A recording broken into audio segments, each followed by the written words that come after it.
যে দুটি জিনিস আমাদেরকে কখনো কাজ করতে, করতে থেমে যেতে দেয় না। আমাদেরকে সামনের দিকে স্মুথ ভাবে এগিয়ে নিয়ে চলে। একটা হচ্ছে ইচ্ছাশক্তি, আরেকটা হচ্ছে জেদ। কারণ এই দুটো জিনিস এতটাই শক্তিশালী যে এই দুটো জিনিস কখনোই তোমাকে জীবনে হেরে যেতে দেবে না। একটা মানুষের ইচ্ছাশক্তি যদি প্রচন্ড দৃঢ় হয় তাহলে সে জীবনে যেকোনো জিনিসকেই অর্জন করতে পারবে। আর জেদ আর একাগ্রতা।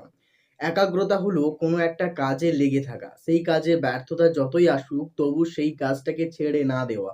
সেই কাজে বিরক্তি আসবে, তিতিক্ষা আসবে, ব্যর্থতা আসবে। একসময় সেই কাজটা ছেড়ে দিতে আমাদেরকে মন চাইবে। তবু কিন্তু আমাদেরকে সেই কাজটা ছেড়ে দিলে চলবে না। আমাদেরকে সবসময় সেই কাজকে নিয়ে কিছু পজিটিভ কথা চিন্তা করতে হবে। আমাদেরকে ভাবতে হবে যে আমি যে ফিল্ডে কাজ করছি সেই ফিল্ডে আমি একদিন অবশ্যই সফলতাকে অর্জন করতে পারবো। হোক না যতই দেরি, একদিন আমি আমার নিজের স্বপ্নগুলোকে পূরণ করতে পারবো। এটাই হলো আমার দৃঢ় প্রতিজ্ঞা। আমার বিশ্বাস আমি পারবো। আমি কখনোই হেরে যাব না। আমার মন ব্যর্থতায় যতই আকুল ব্যাকুল হয়ে যাক না কেন, তবু আমি আমার মনকে আমার লক্ষ্যের উপর স্থির রাখবো।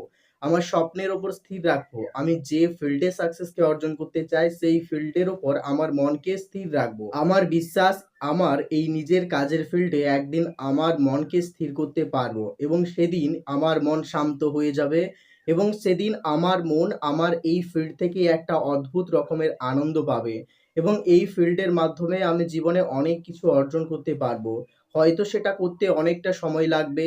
তার জন্য হয়তো আমাকে আরো অনেক বাধা, অনেক সমস্যার মুখোমুখি হতে হবে।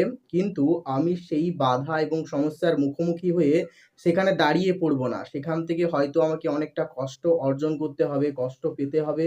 তবুও কিন্তু আমি পারবো। আমি কখনোই থেমে যাবো না। এইরকম জেদ, আত্মবিশ্বাস আর দৃঢ়তা একটা মানুষকে তার জীবনে সাফল্যকে পাইয়ে দিতে সাহায্য করে। কিন্তু আজকের দিনে প্রতিটা মানুষ এতটাই ধৈর্যহীন হয়ে পড়েছে যে তারা কোনো কাজ শুরু করে তো বটে। কিন্তু ১ম দিকে তারা যখন সেই কাজে সফলতাকে অর্জন করতে পারে না, তখন তারা সেই কাজটাকে ছেড়ে দেয় এবং সেই কাজটাকে পুনরায় আর শুরু করে না।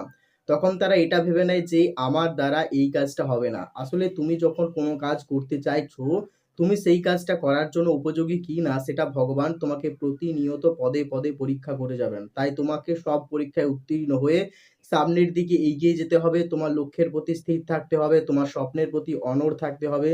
কখনো তোমার জীবনের সেই স্বপ্ন থেকে দূরে চলে গেলে হবে না। তাহলেই দেখবে শত বাধা, বিপত্তি, ব্যর্থতা অতিক্রম করেও তুমি জীবনে একদিন সফলতাকে অবশ্যই অর্জন করতে পারবে।